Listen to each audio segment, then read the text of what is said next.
Good morning po sa bawat isa. At muli tayo na naman ay dinako ng ating Diyos na buhay dito sa araw na ito, dito sa lugar na ito upang patuloy na matuto sa kanyang mga salita. Bagamat maraming mga obstruction siguro tayo na naranasan for the past few weeks. Diba? Pero alam natin na yung grasya ng Panginoon, yung grace niya is hindi yan magpapatalo.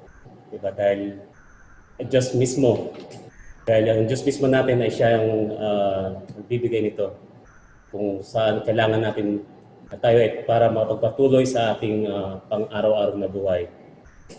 At welcome po sa inyo mga kapatid. Ito po ang salita ng Diyos pagsaluhan natin at ako nagagalak at may kasama tayong bagong ano ba, panggulo ba? Lesya pa lang. Panabla pang-git na pambalanse. Napaka-hapon. So welcome natin si Pastor Julius po at bless po kami at nakasama namin siya sa hindi lang dapat sa araw na ito, no? sa Saturday, but hopefully next week din. So, welcome po, Pastor Julius, at nawa mag-enjoy dito sa programang ito. At marami matutunan sa pag-aaral ng salita ng Panginoon. And of course, we want to hear from you also kung ano yung natutunan niyo din patungkol sa salita ng Panginoon. But before we magpalaot, we will proceed. Let us just pray first. And Pastor Julius, do the honor po. Hallelujah, Lord God. Tunay na, Panginoon, napakabuti niyo. Bago po kami dumako sa pagkakabiyaya, hihingi po kami ng inyo pong kapatawaran. Alam niyo po, Panginoon, na nagkasala po kami. Kaya ipapakumbaba po kami, hihingi ng tawad sa inyo. Tawarin po kami. Hindi po kami karapat-dapat sa inyong pangabiyaya.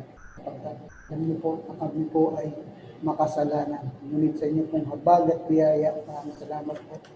At kami po ay magiging katanggap-tanggap. Hallelujah, maraming salamat po. Lord, tatas po namin o Diyos ang bahagin nito. Kung saan kami po ay hindi pong gagamitin na daluyan ng pong pagpapala. Nawa Panginoon, ang aming kaalaman ang hindi siya ang hindi manguna, kundi ang inyong wisdom. Lord God, kayo po ang dapat na mag-glorify, Panginoon, tulad po ng verse exhortation kagabi. Bawat gawin po namin, pag-inom ng tubig o pagkain man, nawa kayo po ang mag-glorify, Panginoon. Lord God, sa usapin ito sa oras na ito, Lord, nawa Panginoon, sa kung pag-aaral, kayo po ang mag-glorify. Maraming salamat po. Ang dalangin namin sa pangalan ng Jesus. Amen. Amen. Okay. Lord Supper ba? Pag-usapan natin. Siguro tayo na next week. Hindi. Dalawa kayo niya. Kagabi may exhortation si Pastor John. Sa dagat wala. Sa dagat. So anyway, Isa tayo sa Lord Supper. Malayo. okay. So mga kapatid, sa mga nanonood po dyan, hello po sa inyo kung may mga pag-aaralan po natin sa oras na ito is patungkol po kay Abraham, kung sino po si Abraham at ano po ba yung naging pangako ng Diyos, kung paano tinawag ng Diyos si Abraham at ano yung naging pangako ng Diyos sa kanya. So, kung matandaan nyo, last week is kay Noah. Now, sa oras naman na ito is ating tatalakayin or ating alamin or let us all learn po patungkol po sa buhay ni Abraham. So, ayun po, kilala niyo naman siguro mga pastor dito and then para nag-start na tayo late, so let us go straight na. Who is Abraham? Pastor Arnel. Sino po ba si Abraham? Kasi marami Abraham eh. Kahit yung kaopisina ko, Abraham din pangalan eh. Pero yung Abraham sa Bible. Okay, kasi mga kapatid, pag kahit bata ang tanungin natin, like Noah yan eh. Katulad ni Noah, kumbaga alam na rin nila patungkol kay Noah. May kanta pa nga yun. May, ano? Father Abraham. Oo, di ba? Ismael. So, pag sinabi natin si Abraham, alam na natin yan agad at maraming papasok at maraming pangalan. Sabi mo kanina, ka-office mate mo na pangalan ni Abraham. Ano, maging sa Bible, kilala natin ang father of faith natin na si Abraham, asawa ni Sarah. Di ba? Hindi Sarah Geronimo. Ano, Sarah. So maraming religious people ang nakakilala doon sa buhay ni Abraham. And Abraham is the father of a great nation, including father of a great religion, rather. Religion including the Judaism, the Islam as well, and even the Christianity. Even the Christianity, di ba? Our understanding of Abraham and his story is different in each of the religious someone. Yung nabanggit kong religion kanina. So we, as a Christian, as a body of Christ, we understand that Abraham and his story is different in each of the religious na yung mga sinabi ko kanina. Ano? Christian, we rightly look to Abraham as the father of faith. Even the New Testament, madalas yan na ginagamit. Si Abraham na kinukote yan ni Apostle Paul at ang kanyang paghahalin tulad dyan, madalas niyang ginagamit yung kanyang pananampalataya, di ba, ni Abraham, yung kanyang faith. In Genesis, in the story of Abraham, God calls him, yung sabi ko kanina kay Daddy, na from the land of Ur. From the land of Ur to go to the land that God showed him something, revelation, no? But more than that, marami tayong mapupulot na aral din patungkol kay Abraham. Ano? Sa buhay ni Abraham. But first, Pastor Joe, yung tanong mo, who is Abraham? First and foremost, we need to focus of our course of what the Bible is saying about Abraham. I think that's the most appropriate na natin. Kung sino pa talaga si Abraham according to what the Bible is saying, not according to the names. Because if we talk about the names, I believe maraming pangalan ang lalabas sa atin, ano? So the scripture and the understanding of Abraham, who he is. So dapat nating malaman at kung ano ang kahalagahan din ng pangalang Abraham sa Bible. Bakit siya isinulat doon sa Bible? Kaya maganda yung tanong, sino si Abraham?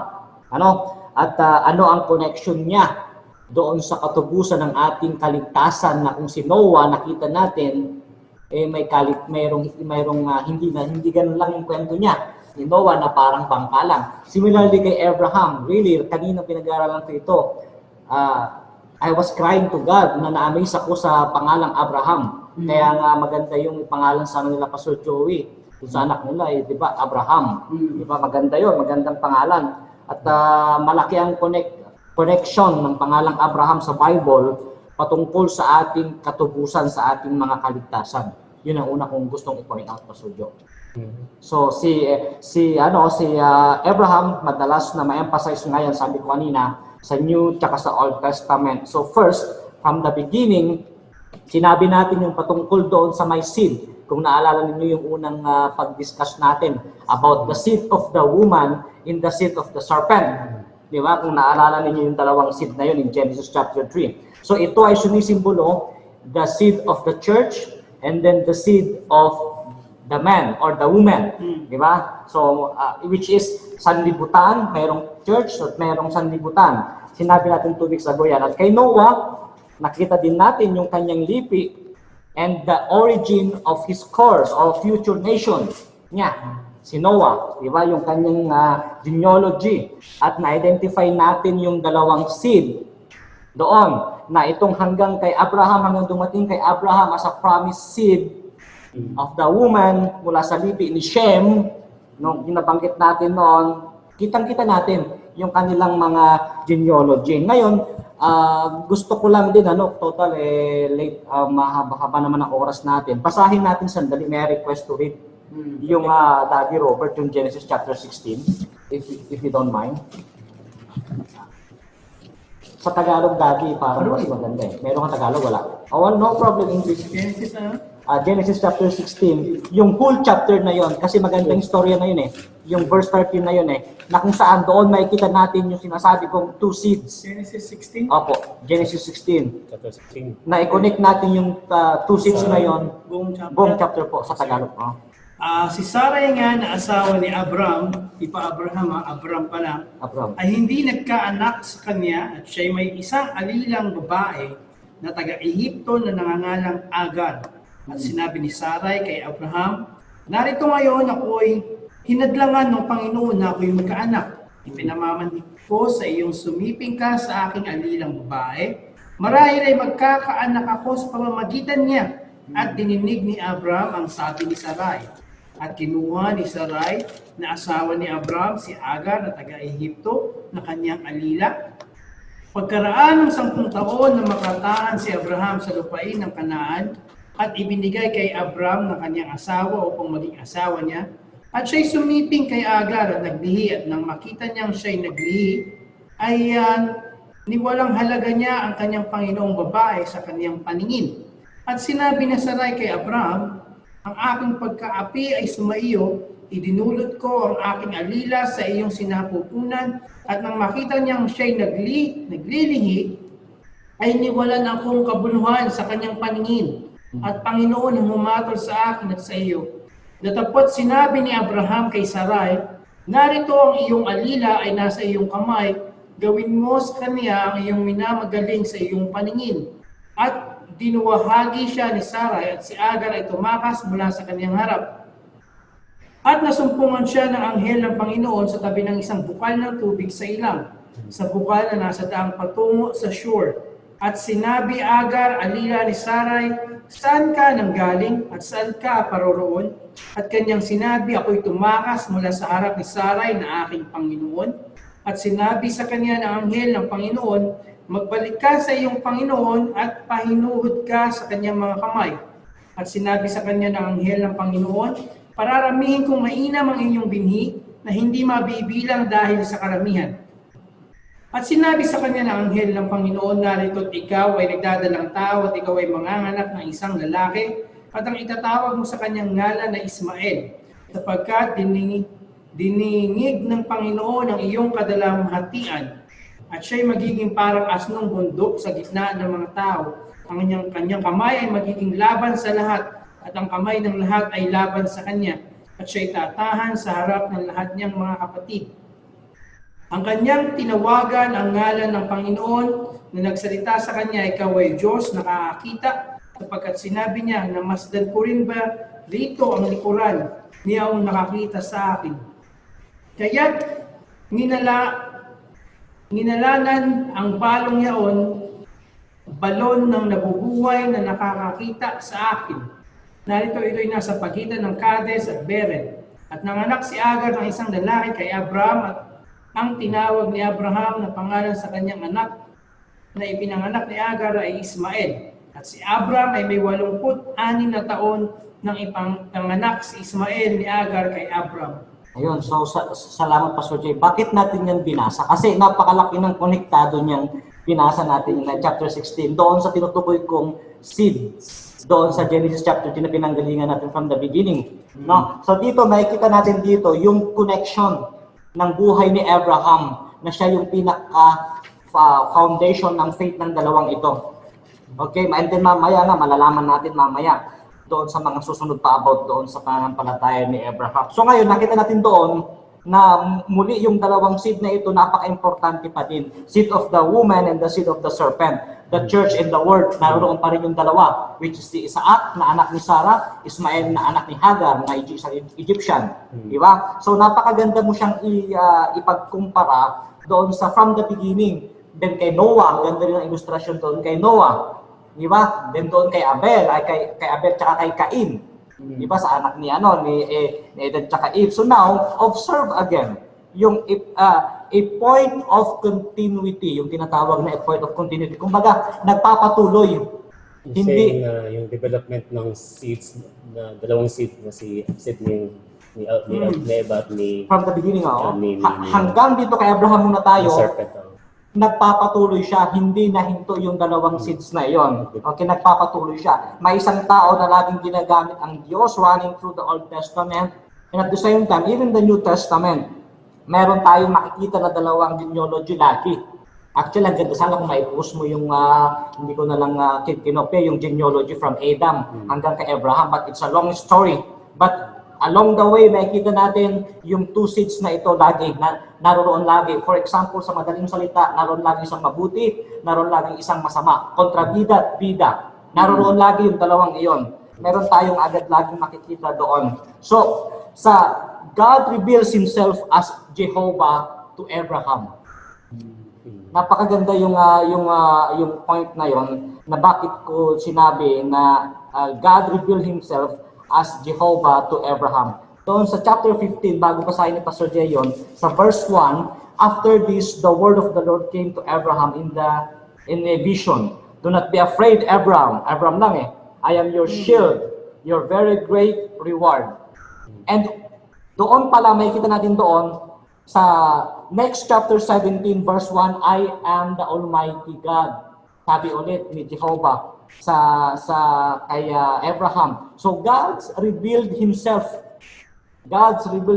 in His glory in the calling of Abraham. Kaya nga napakalaki ng papel ni Abraham sa ating katubusan, sa ating kaligtasan. And we should also note before I will end at ibigay sa ating mga kapatid yung microphone, we need also to note something here about the doctrine of election.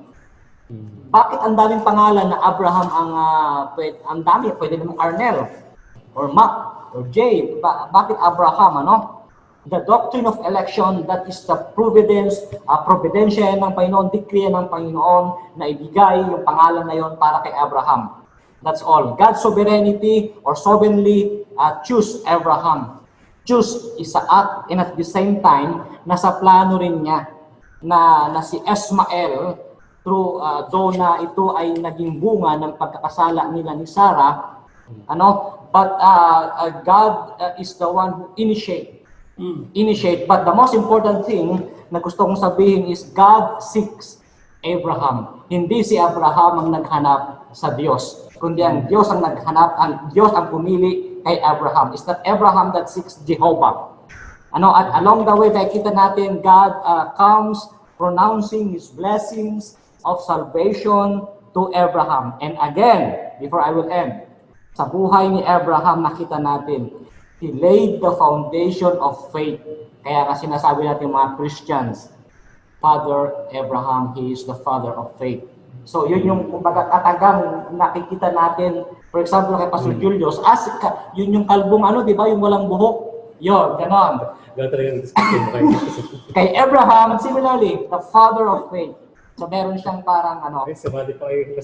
nandito kasi yung panggulo, kaya yan ang purpose talaga niya. So you're saying, Pastor, na when we say Abraham of the Bible, he is the father of faith. It's the father of faith, Yun yeah. yung description sa kanya. Which is malinaw naman na doon sa Pero pinapakita din doon na si Abraham parang under yung Lisa. Alam niyo kung bakit? Bakit? May hugot ko yan. Kasi siya rin ang nag-initiate kay Abraham. Oh, Sa tingin niya. Tingnan mo yun. Si Hagar. Nangyari yun, di ba? Oo. So, kung talagang hindi siya under, hindi niya susundin. My point. So mas makapangyarihan si Sarah kaysa Oo. kay Lord.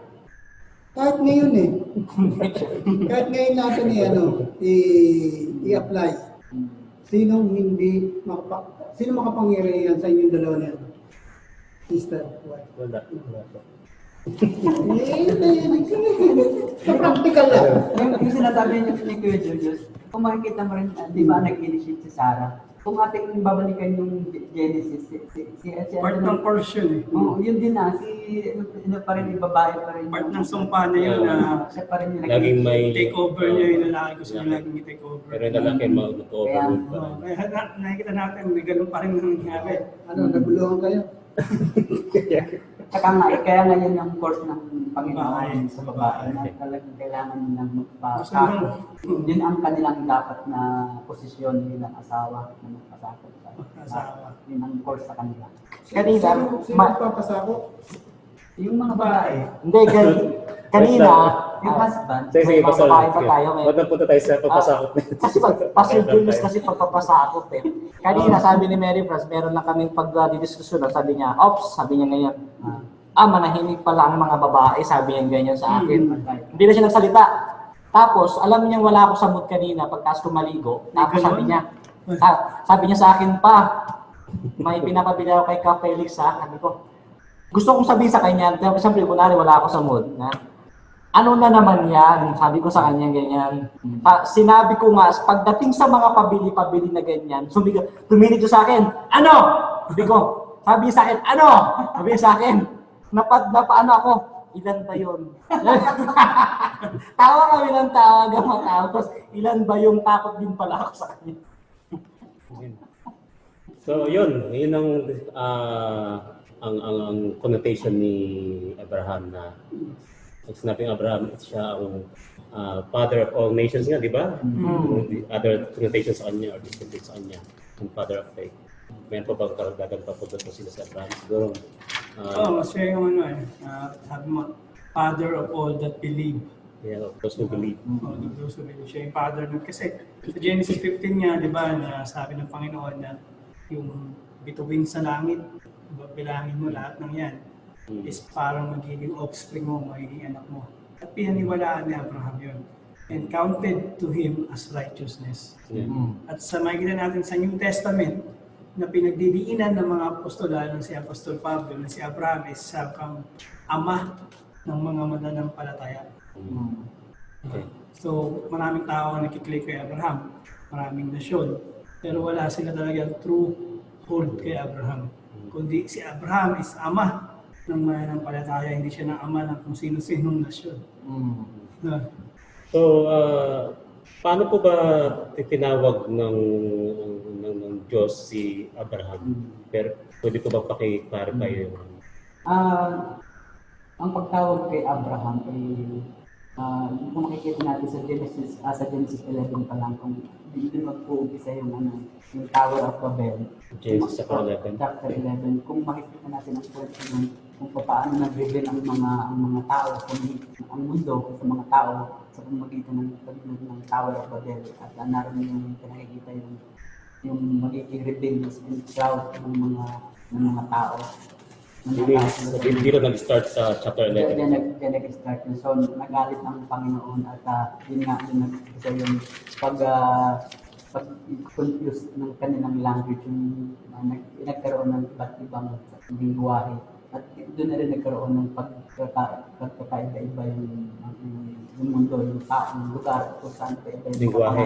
Yun yung course ng Panginoon dahil nasa pagiging proud at rebellious sa mga tao.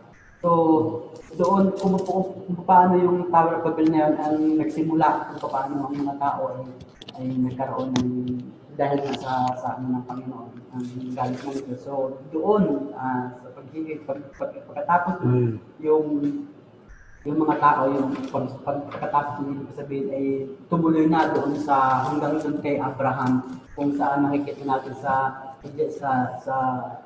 Genesis 11 at Genesis 12 kung paano tinawag si Abraham. At kung babasahin natin doon, in Genesis 12, the Lord had called to Abraham, leave your country, your people, and your father's household, and go to the land I will show you. I will make you into a great nation, and I will bless you. I will make your name great, and bless you. Bless you will be blessing. I will bless those who bless you, and whoever curse you, I will curse. And all the people on earth will be blessed through you. So yun yung pagtawag sa kanya. Kumbaga dahil nga dun sa mga nauna, dahil nga yung mga tao ay naging idolatry na rin dahil sa kasamaan ng mga tao, isiniferate niya, ikinall out niya itong si Abraham. At kung ating makikita sa ng New Testament, pupunta natin yung Hebrew. Hebreo. Hebrew, malinaw na sinasabi doon sa Hebrew 11. Magandang basahin kasi nakikita natin kung paano yung narration, kung paano yung narrate ni Paul. Hmm.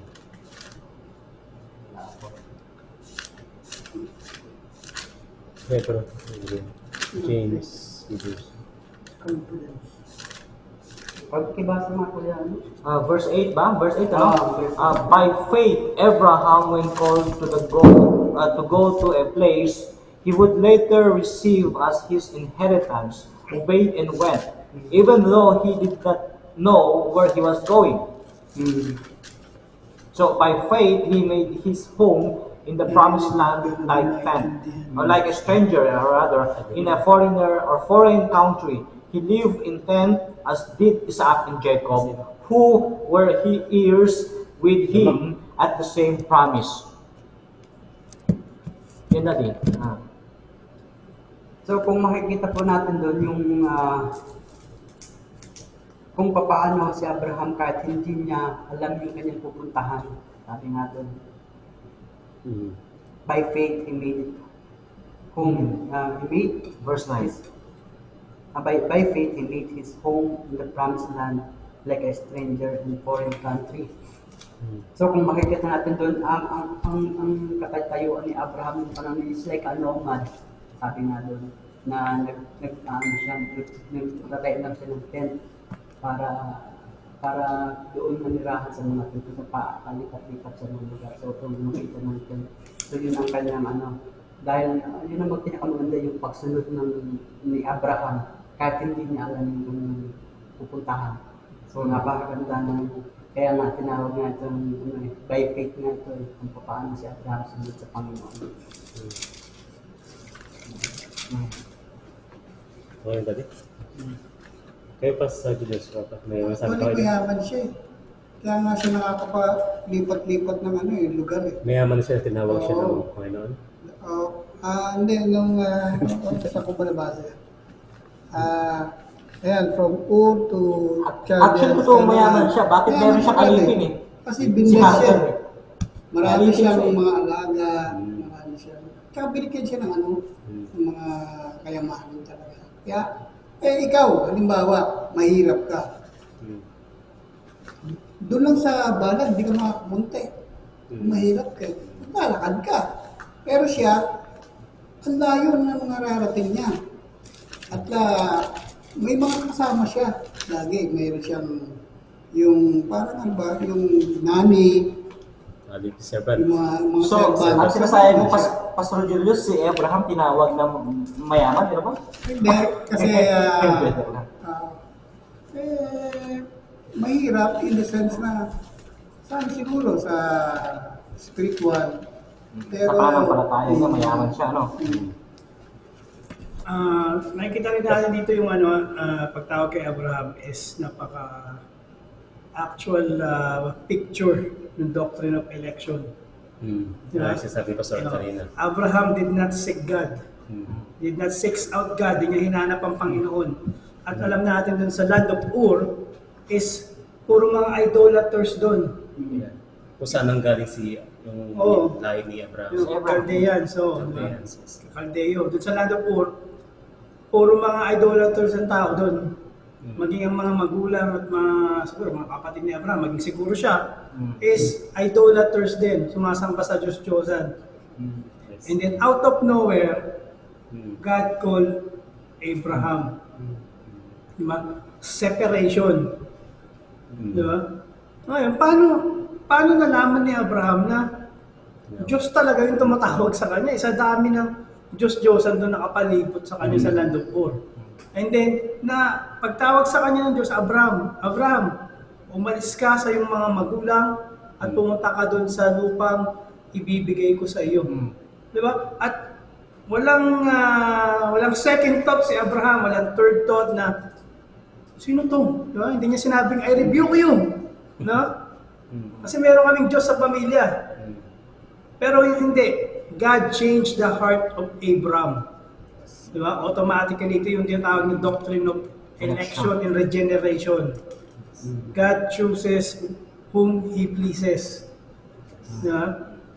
Sa yun yung sinasabi ni John Owen na dito makikita natin yung physical separation ng church and the world. Diba? Na kung yung mundo is normative principle, di ba? Na wala naman sa Bible yan. Hindi mo sinabing bawal sa Bible, pwede yan. Di ba? Pero sa church, yung regulative principle is ito yung appointed na task na dapat mong gawin pagdating sa mga bagay-bagay na inordain ng Panginoon na dapat huwag ka doon lalampas. Hindi pwede yung sinabi ng Panginoon na wala nang sinabi ang Panginoon na ano eh, na bawal lang patay sindi ang ilaw, wala namang ganun sa Bible, di ba? Wala namang sinabing ganun. Pero meron sinabi sa Bible na kung paano mag-worship sa Panginoon, kung paano ang setup ng worship sa Panginoon. So, ganun din kay Abraham. Di ba? Walang kung ano-ano, sumunod siya sa Panginoon. Di ba?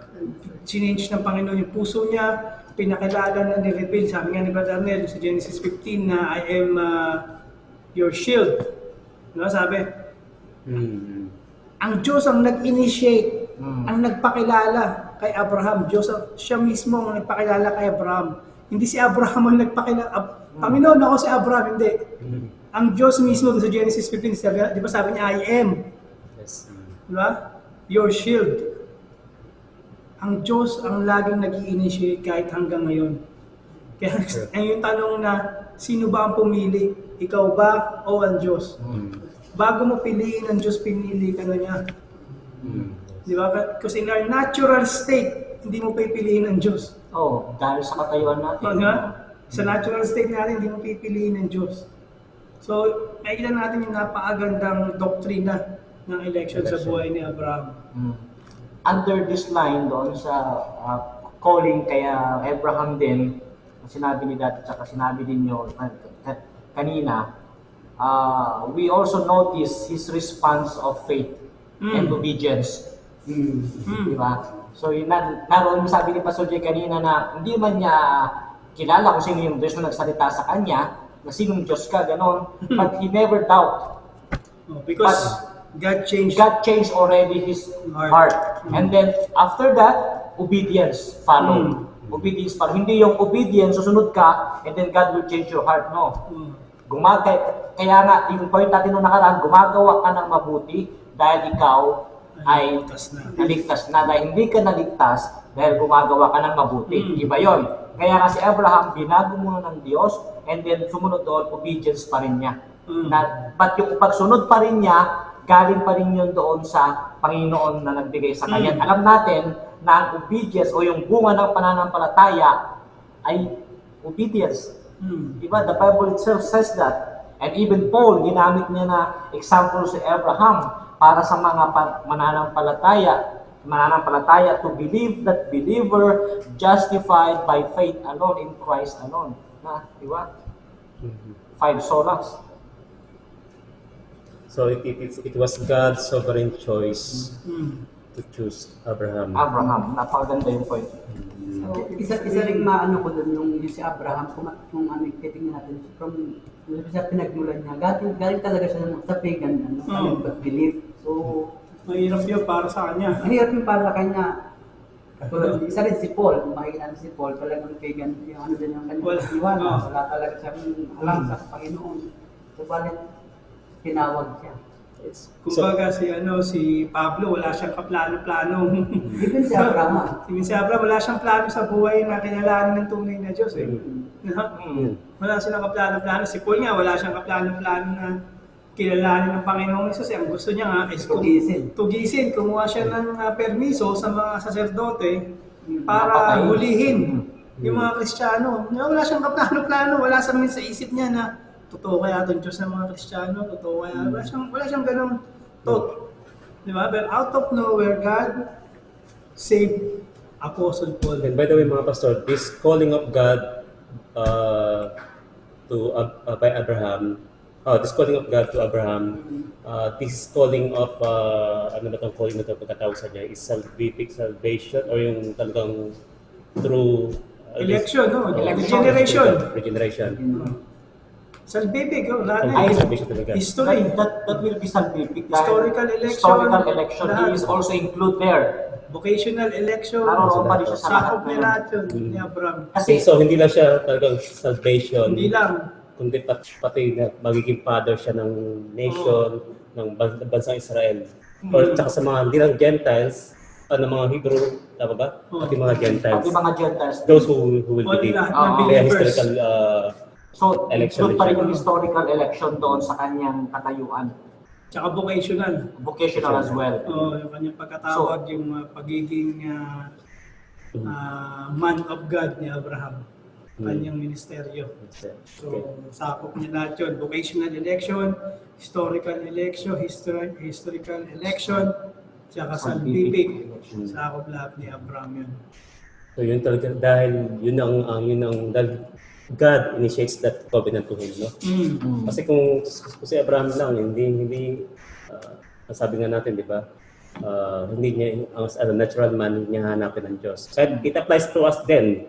Kahit nung tayo nang hindi tayo naunawaan ng Diyos, o hindi ni-reveal ng Diyos yung sarili niya sa atin, hindi natin hanapin ang Panginoon, di ba? Kasi Historical. ang sarap kaya mamuhay ng nag-enjoy tayo sa mga dating buhay natin. No? Di ba? Wala sa isip na natin na mag-sermon, magturo ngayon. Di ba? O gumawa ng ganitong programa. Mag-preach, so Mag-preach, wala. Kaya Wala sa makikita plano. natin yung God's election is there talaga. Kung hindi mag-elect ang tao, lahat po tayo ng ang Diyos ng tao, lahat po At tayo tatandaan din natin anong purpose ng pagtawag ng Diyos kay Abraham. Mayroon, yun yung magating kakaligtaan bago tayo lumipat. Mayroong purpose bakit tinawag ng Panginoon si Abraham. Although na there's no any surprise to God, alam niya kung sinong nais niyang piliin, no? But through Abraham, the promise doon sa seed, huwag tayo nalayo doon sa pinaka-umpisa natin, the seed of the woman, manggagaling pa rin kay Abraham, which is the Messiah. The Redeemer. kumbaga hindi na putol. Hindi naputol, continuity, continually. Pati yung seed of the serpent, hindi rin na Hindi pa rin naputol, Yung dalawang seed mula kay Cain at Abel, hindi na putol. Diba? Kay Cain, kay Lamech, tapos kay Abel, kay Seth, Dito, hanggang pumunta Kay Ismael, kay Isaac. Ismael, Isaac, andun pa rin. Jacob and Esau. Di ba? Nandun yung dalawang seed pa rin. Mula, Even ngayong panahon nito, ang mga panahon na to. hindi man wala man yung literal na Jacob at Esau, but on our understanding, on our thinking, naroon eh. Sa ating kaisipan na lang eh, naroon eh, gagawa ko ng mabuti, gagawa ko ng masama. Hindi ako aatin ako. Naroon pa rin yung dalawang yun eh, dahil na yung unang topic natin, as naroon sa ating nananalaytay eh, sa ating katawan yung nature natin was being sinful eh. But of course, hindi mo yung gagamiting lisensya na nagkakasala ko dahil sinful ako. Ibang usapan yun. Tsaka maganda sa Bible is matitrace mo talaga yung nila, genealogy. Di ba? Matitrace mo yung mula 1,000 of years, yung pagitan, 100 of years yung pagitan. Yeah. Pero matitrace mo yung kanilang mga lahi. Kung saan sila nakabilong. Di ba? Kahit Matitrace sa mo. atin, personally, Kung saan sila nakabilong, tama kayo sa niya. saan tayo Tayo, hindi na natin matrace kung sino yung ninuno natin eh. Kung saan ako nang galing nanay tatay ko. Pero ito, na-preserve. Di ba? Na-preserve siya hanggang papunta sa pagdating sa Panginoon. Kumbaga sa joke, ganito yan eh, para naman hindi tayo ganong seryoso eh. From Mr. Clean to Senator, yung kalbo na senator, sino yan? Sino yung kalbo na senator? Bato, until Pastor Julius. Ma-identify mo na iisa yung genealogy nila. Ano yon? Pagiging kalbo. Joke lang yan, commercial lang yan. Yan napakaganda sa naman. salita ng Diyos. Na-preserve yung lineage. Matitrace mo. Diba? Yun lang yung lahi na na-preserve sa Bible. Walang ibang lahi. Kaya ngayon, sa panahon natin, kung ititrace mo yung lahi mo ngayon, dahil nga ikaw ay believer, di ba? Yung family tree mo, dahil ikaw ay believer, tatay mo na si Abraham. Di ba? At kung i-trace mo yun, wala pa yung kay Abel. So, pinakalolo mo si Abel. Ang lolo mo pa si Ang piliin, Adan. ang pipiliin mo lang kung kay Ismail ka o kung kay Isaw. Isaw ka. Hanggang isa. Hindi siya. Isa. So, kasi dahil nga kay sino na ba yun? Hindi, yung Isaw. anak ni Hagar. Ismael. Ismael. Oo. Sino si Agar talagang ano rin ang ugali, no? Pagkatapos mabuntis, tinarayan niya na si Saray. Parang hindi Eh siyempre, siya unang nagkaroon ng anak eh. Tumama ang ugali, lumaki ulo. Lumaki yung ulo agad. Imbis na magpasalamat siya kay Saray dahil si Saray ang nagsabi kay Abraham, kay Hagar, gabihan mo, go. Sitingan mo. So, dun sa panahon na yun, hindi ba yun? Salamat. Kasi di ba? Konti pa lang Kaya wala pa yung doon na commandment na thou shalt not commit adultery. Ganun ba? Sa bagay, may Moses na yun. Wala pa yung at saka ang pa kasi nun, ng tao kaunti pa lang. Ang command pa nun is magparami. Di ba? But naroon na rin yung pagsisisi nila na alam nila mali yung ginawa nila. Dahil sabi ni Sarah Dahil may consequence eh. dahil may consequence at the same time, nakundik agad si Sarah tingnan mo yung ginawa mo, ganito sabi niya kay Moses. So naroon pa rin yung alam nila yung tama at mali ng mali. May conviction pa rin. Bali, yung sinunod niya noon, nung pagsiping niya kay Hagar, yung sarili niya. Sinunod niya pari asawa niya, tulad ng bayadan, sinunod niya rin si Em. Hindi yun ang command ng Panginoon sa kanya. Kasi ang sabi niya, dadami ka, pero from Sarah. Hindi naman nainip nila siya. alam yun. Hindi nila alam yun in the future na gano'n na Nainip sila. mangyayari. Nainip sila. Kaya nga doon, meron din tayo makbulog Hindi sila doon na naging aral na sometimes yung patient din, kailangan pa rin minsan yun sa madalas sa atin. Lagi sa atin. Dala-dala dapat natin yun. Patience. Kahit 3 years kayo na walang trabaho, patience yung kanal. Hindi 3 years. Okay. Ilan lang, 1 buwan, 2 buwan. So, chicken lang. Anyway, ayun. Sige pa, meron pa? Anyway, kumakain naman araw na. Yung Problema. Siyempre, provision Kaya sa provision ng Panginoon sa atin. mamaya, Yung magkakataan kagandahan, si no? Kuya, sabi ko. Yeah.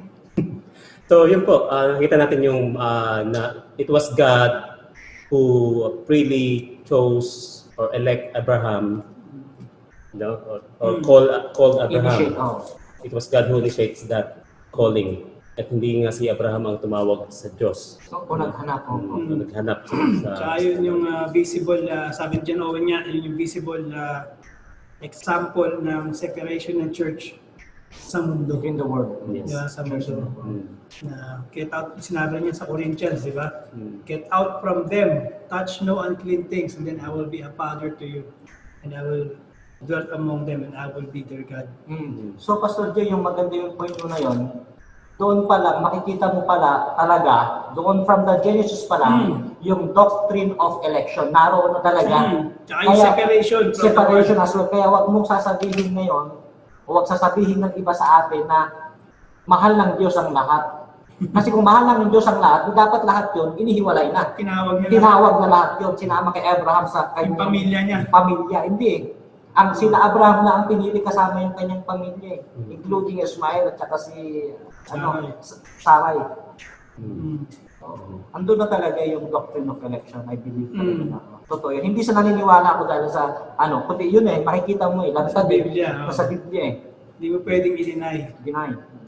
Walang double Saka predestination. again, yung pagsasabi ninyo mga pastor na pag tinawag ka ng Panginoon, separate ka, yun yung separation na yun is about the holiness of God. Diba? Na isabihin, ihiwalay ka niya sa mundo dahil ang mundo is corrupt, diba? Sinful. And as God, as a holy God, He will, once He called you, kaya nga ma-distinguish mo talaga yung Christian na professing lang at Christian na genuine. Kasi yung Christian talaga na ito ang tinawag ng Panginoon, hihiwalay niya yung sarili niya. Hindi na siya mag-i-involve sa mga party-party ng mundo, yung kalakaran ng mundo, di ba? Kasi ang tumawag sa kanya ay Diyos na banal. That's why Apostle Paul always reminding, renew your heart, di ba? Baguhin ninyong takbo ng inyong pag-iisip. Not conform to the Because image of this you are world. the new creation, the old has gone, the new has come. So, Kaya- alam ni Apostle Paul yung pinanggagalingan niyang salita saan nanggagaling Alam ni Apostle Paul na andun pa rin talaga yung kailangan ihiwalay mo yung sarili mong banal na nananahan sa iyong banal na espiritu, makikihalubilo ka sa umiinom, hindi tama. Baka hindi ka talaga tinawag. Baka hindi ka talaga sineparate ng Panginoon. Exactly. Correct. Umalis ka talaga, bilang si Abraham, di ba? Iniwan niya talaga. Mga idols. Nileft behind niya talagang Pamilya niya. pamilya niya, iniwan niya talaga. Physically, hindi siya, at sa istorya ng Genesis, wala tayong nabalitaan na bumalik siya sa land of Ur. Para kamustahin yung tatay niya, Wala yung na. mga kapatid niya. Wala na. Diretso na siya kung saan siya tawagin ng Panginoon. Yeah? Wala tayong mababasa na, kamusta na kaya tatay ko? Tsaka yung mga kapatid ko doon, yung nanay, wala. Diba? Hindi ba niya diretso? Yun ang kagandahan. May apply pa ba yun kaya ngayon yun sa panahon natin, yung physical separation ba? Sabi sa, anyone who loves his mother or father more than me is not worthy of me. Anyone who loves his brother or sister or son or daughter more than me is cannot be my disciple. Which means na pagdating, kung magkakaroon ng choice na papipiliin tayo, kung si Jesus o sila, dapat piliin natin si Jesus. Kaya nga yung lagi kong naalala dun sa preaching ng isang church na reform sa Pinas is talagang nagtitiwalag sila ng miyembro na pagkatapos sa madoktrinahan, tapos magkakaroon ng boyfriend o girlfriend na unbeliever. Titiwalag nila yun.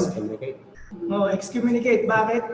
Dahil mas priority niya yung relationship na yun sa mundo kaysa yung relationship niya sa Panginoon.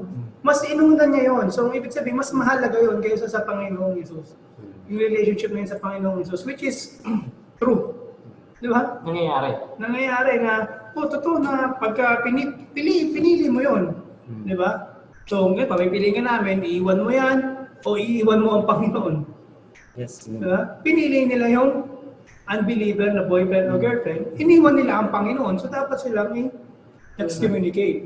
Mas prioritize nila. Kaya nga, Pastor Yung Bill, relasyon ang na yun. tanong dyan ngayon, minsan kasi may nagtanong sa akin, hindi ko na maalala kung sino, nasabi niya, paano ko malalaman na ako'y tinawag? Ang pagtawag sa akin, kasi nandun tayo sa topic na paano tinawag si Abraham. Minsan natanong sa akin yung paano ko malalaman, Pastor Julius, yung pagtawag sa akin. Na, for example, hindi ko alam na 20 years old, ako, tatawagin ako. Na yung time na yun, doon pala ako tinawag. For example, alam ko pala na ako tinawag bilang maglingkod sa Panginoon. Ngayon ko lang na-realize, but from the previous years, hindi ko alam. So, paano ko malalaman yung pagtawag sa akin ng Panginoon na ako talaga ay tinawag niya? Ang sinagot ko lang doon is simple lang. Hindi mo malalaman ang salita ng Panginoon maliban na hindi ka filled of the Word of God. Dahil susunod ka lang naman sa kalooban ng Panginoon, sa will niya, na ikaw ay kung anong pagtawag sa iyo, depende din naman yung sinasabi ng Biblia sa iyo Di ba? Kung anong sinasabi ng Biblia sa iyo, patungkol sa iyo, sino ka, makasalanan ka, anong dapat mong gawin, mag-repent ka, kaya mo bang maligtas ng sarili mo? Hindi. So may mga procedure na dapat gawin. Sa pagtawag na yon, i-convert ka talaga ng banal na espiritu Hindi pwedeng hindi. Kung talagang ikaw, pinili tulad kay Abraham. Ihila-hilain ka talaga niya. Kaya either na isang katawan mo ang ihila-hila mo, gagawin niyo ng Panginoon sa iyo. Kung hindi ka makuha sa santong dasalan, sabi nga, santong paspasang kadadaanan. Totoo nga yun. No? Kasi kung tunay nga yung pagkatawag sa'yo ng Panginoon, yung calling niya, kahit maging kalapit man yung katawan mo, kung tunay ka tinawag niya, hanggang Hanggang matapos. Hanggang matapos Hanggang yun. the end. Hindi lang tinawag ako ng Panginoon sa araw ito tapos bukas hindi na. Iba na ang ginagawa ko. Ganun, no? Walang ganun, ano? Hindi ka talaga tinawag. Tinawag. Oh, So after 10 years, hindi na tayo magpapatuloy sa buhay natin ganito. Baka tanong natin sarili kung tinawag ba talaga tayo ng Panginoon o baka hindi. Kasi ang pagtawag ng Panginoon hanggang ikamatay mo yan. Isa pa Yung pala. task na binigay niya sa'yo, Na- kaya nga lahat ng, ibig sabihin, nagpapatuloy nga tayo di ba hanggang wakas. Kasi tunay na ebidensya yun na ikaw talaga tunay na tinawag ng Panginoon. Nabanggit mo yan, maganda nabanggit mo yan eh. Kasi may reference nung nakaraan, sabi niya sa akin, paano kaya yung mga pastor na tingin nila, tinawag daw sila. Pero hindi. Pero hindi. Sabi ko, pastor-pastora lang yun. Hindi yun totoo na talagang tinawag sila. Yung gumagapang pa daw sa higaan ng ibang mga member nila. Sabi ko, hindi yun totoong tinawag. Sabi ko, baka tinawag yung sa kasamaan. Tinawag yung laman yun. Hindi yung tinawag. Totoo nga. Hindi, walang ganon. Walang ganon kasi baka isipin natin, baka dito ako tinawag ng Panginoon. Hindi. Hindi yun. Mali yun. Walang ganon. Tsaka naalala ko yan sa amin na after 10 years from now, naalala ko nung nag-apply ako ng call center sa Pilipinas. Ano yun, panel interview. Tinanong nung interviewer, how do you see yourself After 10 years from now? Di ba? Ganyan yung mga tanong. How do you see? Siyempre, yung iba sumagot na I think I have Have your own a business. good career. I have my own I have business. my own business. I have a family. I have a house and everything. Ganyan yung mga sagot nila para interview.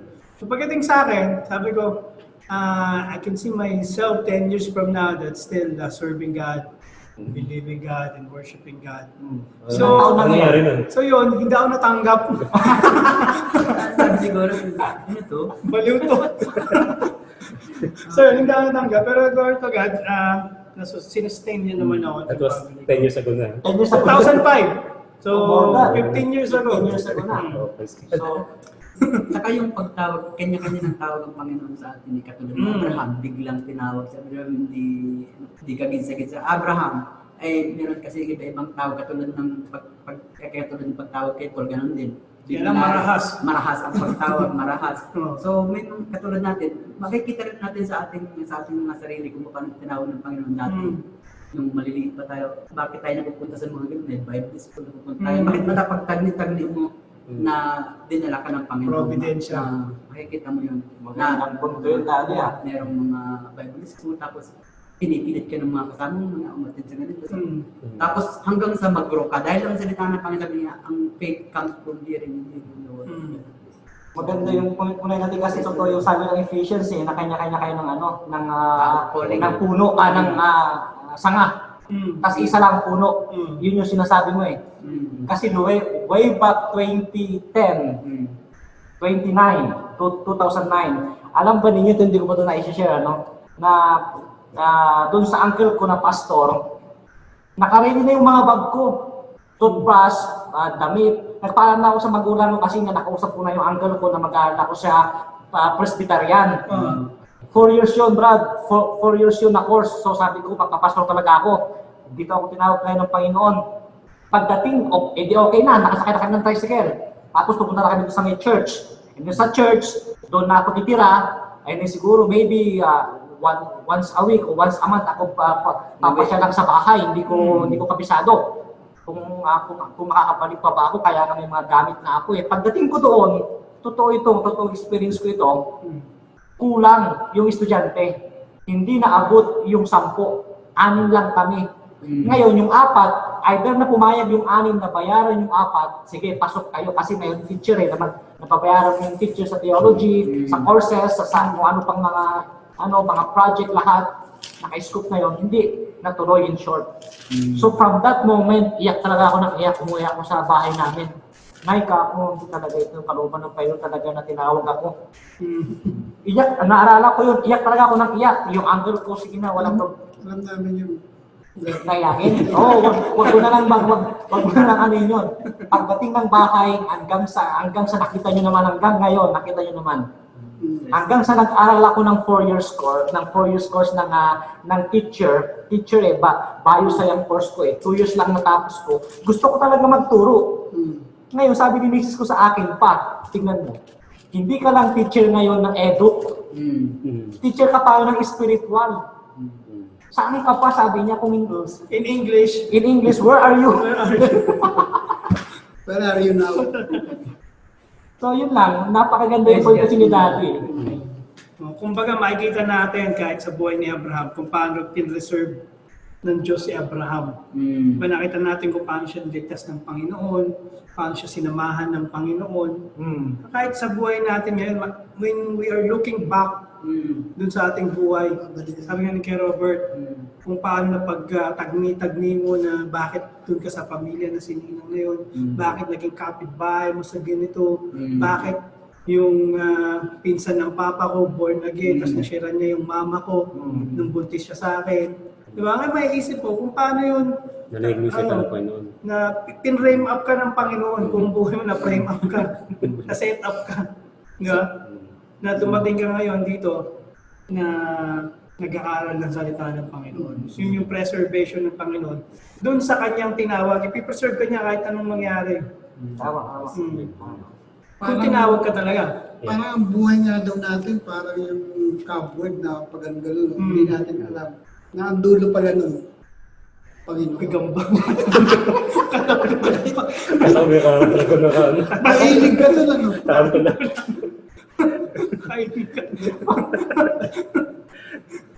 Pagdating sa dulo, ang bilis na po natin. Ayun, parang talaga. Okay. Mga pastor, ano po ba, ano yung naging covenant ng Diyos kay Father Abraham? Yan ko ng Father Abraham. Covenant na. Yung covenant is, una-una, sinabi natin na Genesis 15. na yung sa Genesis 12 verse 1 na ang Diyos mismo ang nag-initiate ng covenant o nag-promise kay Abraham. Di ba? So, ang covenant is kasunduan eh. Ang Diyos mismo ang initiate ng kasunduan. Ang unang-una is yung promised land.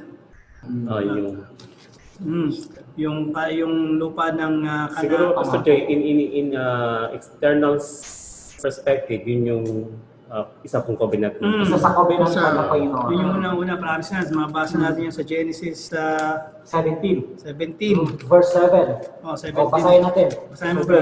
Kasi, Verse 7.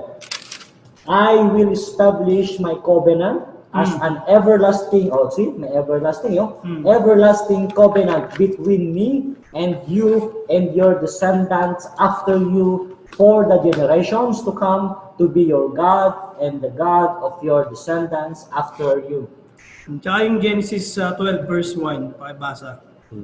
Now the Lord said to Abram, go from your country and your kindred and your father's house to the land that I will show you. Yun. Una-una, yung promised land.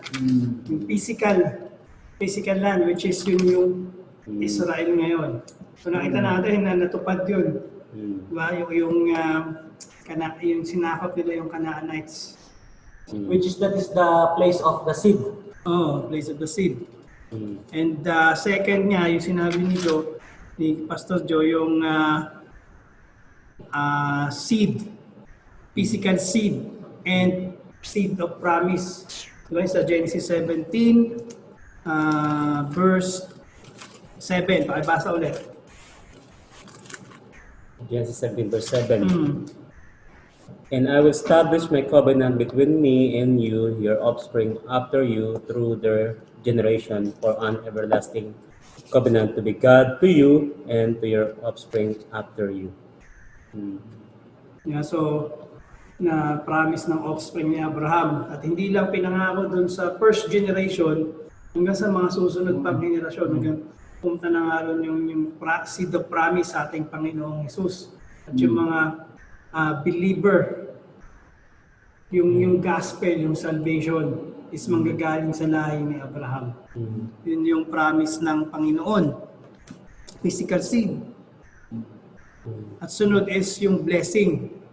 Diba? Sabi doon din sa Genesis, I will make them fruitful. At nakita naman natin na talagang yumaman si Abraham. At dumami. At dumami siya. At yun yung covenant kay Abraham. Maging yung covenant of redemption.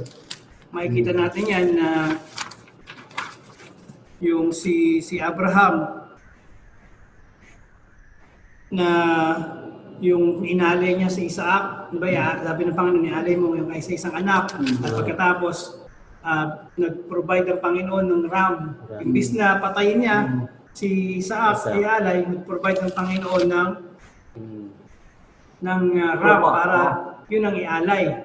At yung lugar na yun is tinawag na Jehovah Jireh.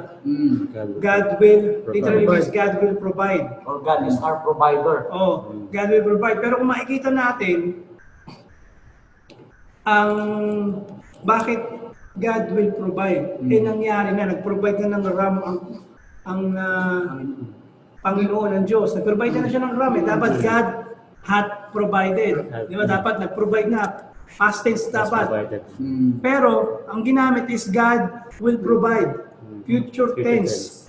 Which means, Abraham is looking beyond his sacrificial lamb. You know, Abraham is looking the salvation of those who will believe. Kaya nga sabi ng Panginoong Jesus, dun sa John chapter 8 verse 56, diba sabi niya, and Abraham is glad to see this day. Diba sabi, masaya si Abraham na makita niya ang araw na to, na ito na yung pangako na sinasabi dun sa Genesis, na God will provide a sacrificial lamb, the lamb of the world that take away From all sins. from all the sins. Yeah? This is the Lamb of God that take away the sins of the world. Di ba kaya yung dun sa Genesis, nakatayo siya dun sa Mount of Moriah. Di ba nakatingin siya sa malayo. And then tinawag yung lugar na God will provide, and who's looking beyond that sin na nag-provide ng Panginoon ng ram. Na darating yung araw, yung salvation ng mga mananampalataya, maging yung sarili niyang nasyon, Israel, is darating. God will provide a perfect lamb. Kaya pagdating ng Panginoon, nakita siya ni John the Baptist, sabi niya, this is the Lamb of God that takes away the sins of the world. So, konektado. Konektado Ganda. at kinonfirm pa ng Panginoon, di ba? Nung nakatayo si Abraham looking beyond, yun ang nakikita niya yung pagdating ng Panginoon sa John 8:56. Sabi niya, maging si Abraham ay nagalak sa araw na to na nagalak na. Ganda. Diba, napakaganda, napakagandang balikan. Di ba? Hindi naman magkakilala si Abraham at si Jesus. Di ba? At sabi pa ng Panginoong Jesus, is bago pa si Abraham, ay ako na. Oo. Nakita ko si Abraham, sabi ng Panginoon, parang sabi ng Panginoon, nakita ko si Abraham pangiti-ngiti, looking beyond dun sa scene na yun na pag-alay kay Isaac, pero nakita ni Abraham na hindi yun. Hindi pa yun yung fullness ng pangako ng Panginoon. At sabi ng Panginoon Jesus, nakita ko si Abraham looking beyond. At ito na siya.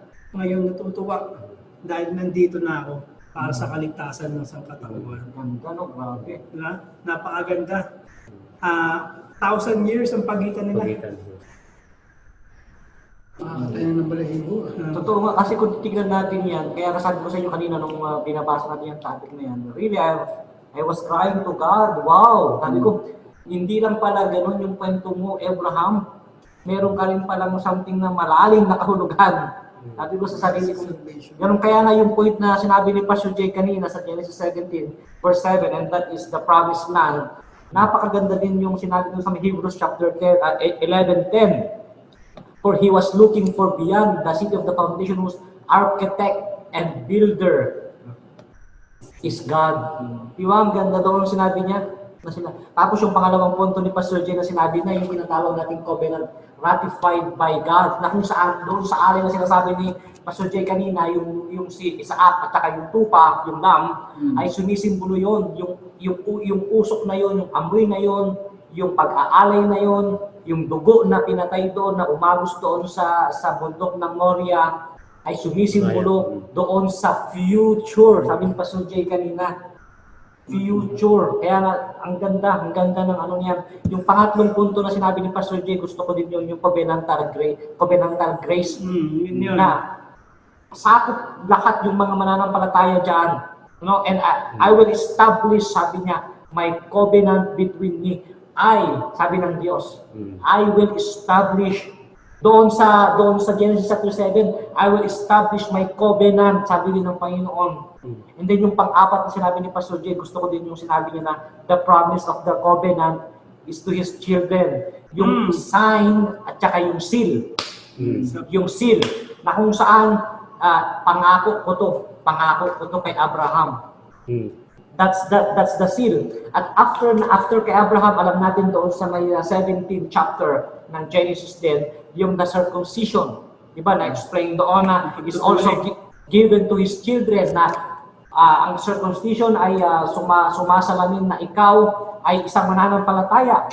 Ikaw ay isang righteous na tagasunod, ikaw ay isang believer na tagasunod kay Moises. And then pagdating doon sa New Testament, ipiniduwalag ni Apostol Pablo na hindi tayo naligtas o hindi by the law. Diba? Na sinusunod natin ang circumcision na para tayo ay sumusunod sa law. No, but we are not saved by the law. But we are saved by grace. So ang ganda nung ano talaga yan na nakita ko diyan. Na sabi ko pa dito, si Ismael at si Isaac, pareho nilang tinanggap yung sign na ito. Na pakikipagtipan and circumcision.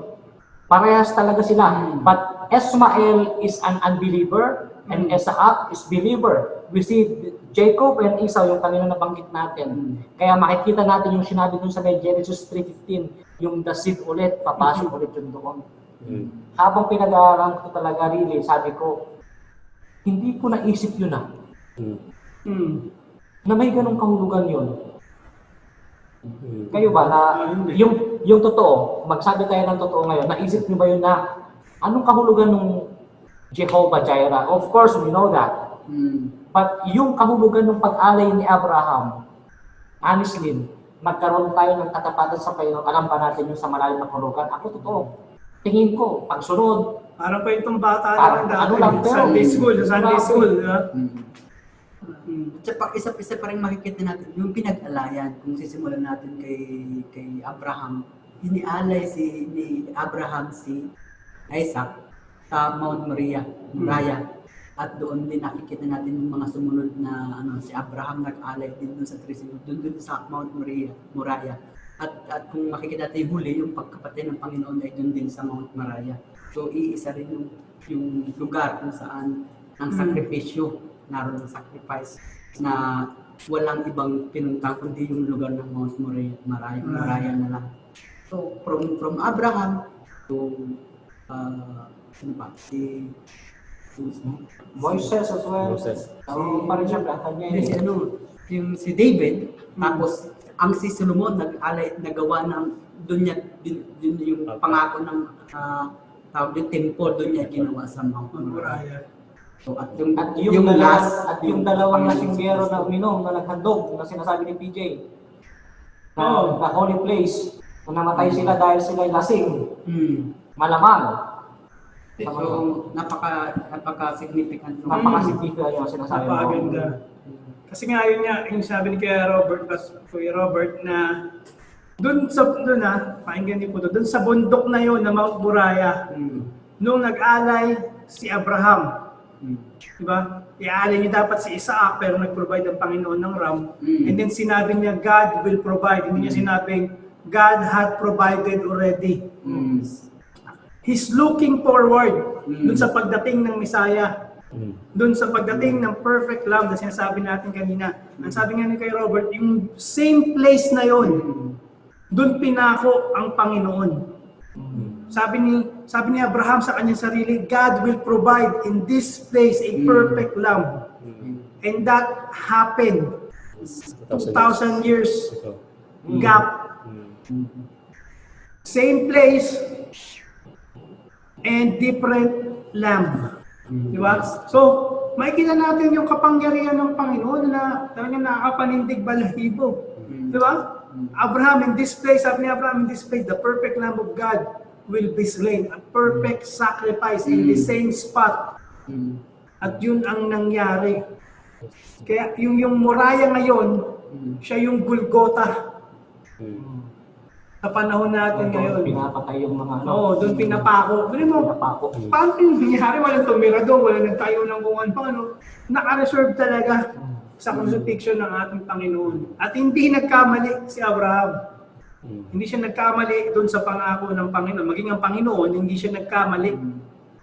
At hindi never din yung pinagplanuhan. Oo, pero-reserve niya yung lugar na yun. Reserve talaga niya.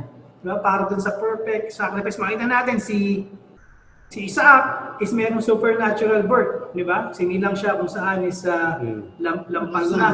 Yung nanay niya para manganak. Oo. Ang Panginoong Hesus is much greater. Virgin birth. Oh, di ba? Virgin birth conceived by the Holy Spirit. Yun yung pagkakapareho nila pero mas higit na alay ang Ang Panginoon. love na ito. Kaya napakaganda ng salita ng Diyos. Kaya mong i-trace yung history.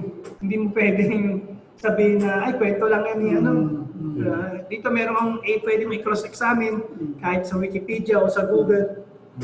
Tama. Mm. So ang sinasabi natin Pastor Joe, mayroon talagang malalim na kahulugan itong covenantal grace na ito, tsaka yung pakikipagtipan ng Diyos ni Jehovah, ng Jehovah na Diyos kay Abraham. Saka makikita mo rin dito yung covenant ng God kay Abraham, hindi lang siya materials, no, or na blessings, di ba? Kundi yung spiritual higit sa lahat, yung Beyond salvation of that. mismo, Oo. na magkaroon tayo ng buhay na walang hanggan.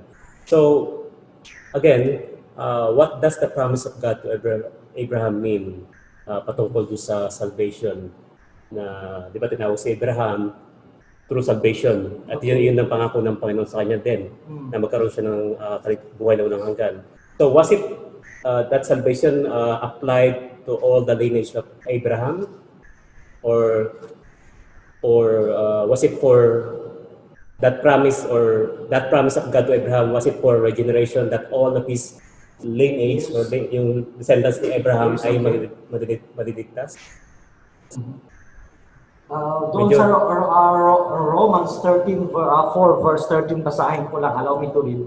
It was not through the law that Abraham and his offspring received the promise that he would be heir of the world, but through the righteousness that comes by faith. Therefore, ang sinasabi natin dito, hindi lang ang mga Jew ang may angking kaligtasan na tinanggap, although na alam naman nila ng kaligtasan ay para lang sa kanila. Di ba? But here, it is clear sa binasa ko na there's no Jews, neither Gentiles. So we are a Gentiles believer, tayo, a true children of Abraham. Na tayo yung talagang tunay na tagapagmana ni Abraham na sinasabi natin dito. You're saying na tayo is a descendant ni Abraham. Descendant of Abraham, yung mga sumusunod doon sa kanyang pananampalataya ni Abraham. And all of this underlines as for us the way in which God's revelation during the period of Abraham ay ito nga yung pinapanampalatayanan ko. And not only that, isa sa exciting na event dito nga sa buhay ni Abraham ay yung in-illustrate ang tiyak na katubusan nung kanyang sa kanyang katauhan dahil mula sa kanyang lahi ay isinilang yung manunubos, yung sinabi ko kanina ng ating Panginoong Jesus in Genesis 22, God reveals Himself, so He's disclosing something about Himself. Nireveal niya ang kanyang sarili, yung sabi ni Pastor Jay kanina, as Jehovah Jireh, na kung saan ay the Lord our provider. Na ngayon alam na natin na hindi sa pananampalataya ni Abraham kaya siya ay tinawag na matuwid, kundi siya ay hindi siya tinawag dahil sa kanyang katayuan bilang tao, na tinawag siyang matuwid dahil sa kanyang pagsunod sa ating Panginoong Jesus. So tayo similarly ganun din, we are a descendant of Abraham if we are obeying the Lord's command. And we have a faith the same with Abraham. Yung pagkatawag po ba ng Diyos kay Abraham sa mga lahi ni Abraham, yung pamilya niya, magulang niya, kapatid niya, biologically speaking, part po ba yun na promise ng Panginoon na maliligtas yung mga yun? lahat ng descendants niya ay maliligtas. Ang Biological. covenant kasi sa seeds, Mhm. your offspring and your children after them. Pero yung pamilya niya, hindi ko alam. So sa ganung bagay, Pastor Joy, ito, hindi ko sasabihin hindi. Dahil hindi ko rin naman nahawak ng Lahat ng pamilya niya o lahat ng descendants niya, mga sumunod na generation after Sabi kasi sa pakibasa sa Kasi Romans pangako ng Panginoon yan. Romans 11, Daddy. 26. Gusto natin malaman dito po kung ano yung naging pangako ng Panginoon sa lahi din ni Romans 11. Abraham. Ito ba yung lahat ng lahi ni Abraham is naligtas? Yung lahat ng biology, 11:26. lahat ng lahi niya, yung physical, biological. Okay. At ito yung sa Romans chapter 11 verse 26. And so, all Israel will be saved. As it is written, the deliverers will come from Zion. They will turn godlessness away from Jacob. All Israel will be saved. All Israel will be saved. That is for the nation of Israel. Pero it doesn't mean na lahat But ng it doesn't mean na lahat ng mga Jews Oo. ay naligtas. Yung mga remnant, yung mga kakaputing biologically kay Abraham talaga. At sabi rin naman ni Apostle Paul sa Romans 2 is the Jew is Jew in the heart. Hindi. Yes, Mm. by the heart. Okay. So sinasabi natin dito, Pastor Jay, na yung pangako ng Diyos kay Abraham, Hindi na putol. okay, hindi naputol yun. And hindi lahat ng physical or biological na nakatouch kay Abraham is maliligtas. Kundi kung sino lang yung ano ba pwede ko sabihin doon? Sino yung naniwala? So Naniwala. gusto na pananampalataya. It is a spiritual covenant, But God will not abandon Israel. Naniniwala yung ako. physical Israel. Yung physical Israel. God Okay. will not abandon the physical Israel. Okay. Kasi, ano yun covenant din yung pagkadaan sa Panginoon. Yung tinatawag natin covenant theology. God is a covenant God. Yes, covenant of God. Covenant God. Hindi niya i-abandon yung covenant niya, hindi niya i-abandon yung promise niya kay Abraham. Kaya nga sabi ko sa Zechariah 12:10 na pakibasa, darating yung araw na iiyak ang mga Hudyo. Diba? Kasi ngayon hindi nila kinikilala ang Panginoon na pero may ibang Hudyo na kumikilala sa Panginoong Hesus na hari. Pero meron pang iba na natitira na hindi. Pero darating ang araw na iiyak sila. Okay. Doon sa Zechariah 12:10. Bago mag-Genesis tayo na. Sakaraya Malakay. Replace yung bago mag-Genesis. Hindi ko lang context. Genesis, Exodus, Leviticus, Numbers, Nasa doon lang kasi si Karaya. Yun. Bagay sa Karaya. Pour out. Okay. 12:10. 12:10. And I will pour out on the house of David and the inhabitants of Jerusalem a spirit of grace and supplication.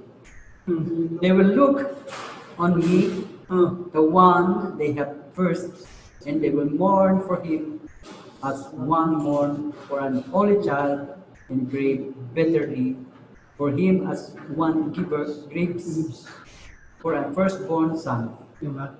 Napakaganda, sabi. Ang Diyos ang nagsasalita dyan. Sabi niya, I will pour out my grace upon the house of David and inhabitants of Israel. And they will look upon me. Diyos ang nagsasalita, the one whom they have pierced. Diba sabi? Darating ang araw, yung grasya ko, ibubuhos ko sa house ni David, sa Israel. At titingnan nila ako, yung pinako nila. Diba? Tatanungin, may papako ba natin ng Diyos? Sino to? Di ba? Sino itong sinasabi ni Zechariah? Sino itong nagsasalita sa Zechariah 12? Diyos to na napako. O Diyos na nagkatawang tao na napako. Di ba? Napakaganda. They will look upon me and they will mourn. Dating ang araw, ay, si Jesus pala yun. Di ba? Yung promise Messiah. Iiyak sila. Pag na-realize nila, binusan na ng Panginoon yung grasya. At hindi pa yan nangyayari sa Zechariah 12:10. Pag yan nangyari, Uwi na. Kaya nga, ang So that time, Pastor James, sabi ni Prophet Zechariah, that is the time that God will pour out His grace and all the Israelites people will be saved. Yun yung sabi niya. Inhabitants in all Jerusalem. Kasi hindi niya i-abandon yung kanyang chosen people. ang sinasabi natin dito yung descendants ni Descendants Abraham. ni Abraham. No? So, Lahat ba ng descendant ni Abraham ay liligtas? huwag nating kaligtaan doon yung pinakamahalaga na descendant niya, siya ang ating Panginoong Jesus. Kaya nga, papasok natin lagi yung sabi ni Pastor Jay na kung wala silang ganap na relasyon doon sa lipi ni Abraham, which is ang Misayang ito, na forehead nakikita na ito after nakikita before, after nakikita na ni Abraham, nasisilayan niya na sa bundok na ito, yung Misaya na yon, at wala tayong ganap na relasyon doon sa nakikita ni Abraham, then that's the big question, I think. Tsaka kasi yun yung promise ng Panginoon kay Abraham yung his offerings and offspring after them is maliligtas. Hindi i-abandon ng Panginoon yung salita niya na yun. Diba? Yung remnant, yung sabihin remnant is yung kakaunti na natitira ng lahi ni Abraham. Diba? Kasi sa Israel, hindi naman lahat ng Israel is galing na kay Abraham. Diba? Okay. So, as gusto ko lang din idagdag na kung saan beyond doon sa ating kaisipan, magandang tularan. Lumagpas tayo sa ating kaisipan, halimbawa, magandang tularan natin yung katulad ng nilakaran ng ating ninuno na to si Abraham. In the spiritual realm as well, we can use that. No?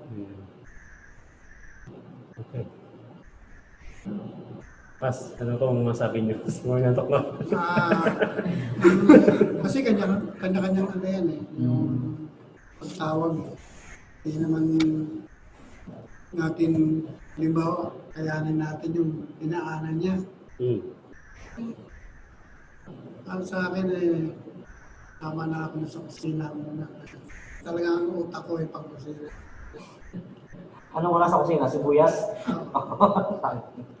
Sorry to, Pero maganda po. Maganda itong ating discussion na ito. At natuto din ako. hindi ko kayang anuin yung mga utak niyo, Brad.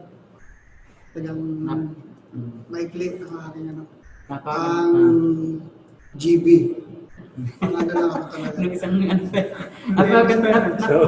Continuation yata itong... yung kanta pala na Jehovah Jireh. Kung ngayon, napaka pala nun, napaka-meaning. Ngayon, naiintindihan mo na yung kahulugan yun. Pag narinig mo ng, ganun pala yun. Yung theology behind it. Yung theology nito, sa likod nito, Yung Grabe. theology. Kay Noah, ganun din, di ba? Nakala mo, walang simbolo yung dagat. Ganun meron pa rin Yung na pala- topic natin. Dati, kinaanta mo lang yung mga kanta basta-basta, pero ngayon, pag kinanta mo na, alam mo na yung theology behind it. Diba? Sarap na balik-balikan na basa-basahin. Kaya nga yung Lord's Supper, tsaka ngayon. Tsaka Saka ngayon, Lord, uupuan natin yan. Pwede mag-request. ako, Next time, bigyan niyo naman ako script. Wala pa kong Pero ano yung ito, pasensya? emotions. Okay. Talo ko eh. Kasi ba't kasi kayo pumayag na Hindi, okay lang naman sa akin eh. At least, God will provide. God Sabi will nga. provide. Wala kayo ligtas kaya hindi kayo pwede sa kusina lang. God will provide. Sige. Amen. Oo, So next Saturday po ulit. No problem. Sa'yo lahat ng tanong. Sagutin niyo. Bring it on. Okay, nanonood na kami. Next Saturday. Walang problema. Next Saturday, Lord's Supper. Lord's Supper? Hindi, second week na yun. Hindi ko lang ng Lord's Supper. Bigyan natin po si Pastor Julius ng topic natin. Okay, at least yung pag-aaralan niya.